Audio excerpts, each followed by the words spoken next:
gravando já. A paz do Senhor, povo de Deus. Sou aqui o cantor Ivanildo Gomes, cidade de Paraguai. Ele vai puxar o hino aqui. Glória a Deus. Eu não vou dizer qual é o hino que ele vai puxar, é natureza humana. Já só o refrão aí já pega fogo. Glória a Deus. Pai do Senhor a todos, né? Vamos fazer então. Ninguém é tão perfeito que consiga fugir dos olhos vivos do Senhor, que vê além do mais profundo abismo e até segredos que eu nunca falei. Ele sabe cada um dos meus desejos,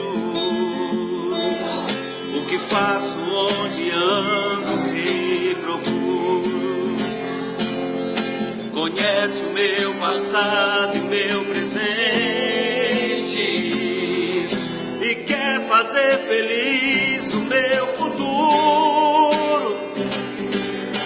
Eu luto é contra a minha própria alma, a natureza humana que há em mim. Eu quero sepultar um velho homem e andar em comunhão com Cristo, viver, cantar só para Ele, morrer pro mundo e reviver pra Deus, morrer pro mundo e reviver pra Deus.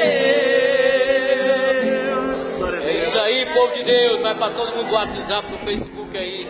Em nome de Jesus. Deus possa abençoar a todos em nome de Jesus. Glória a Deus. Amém. Glória a Deus.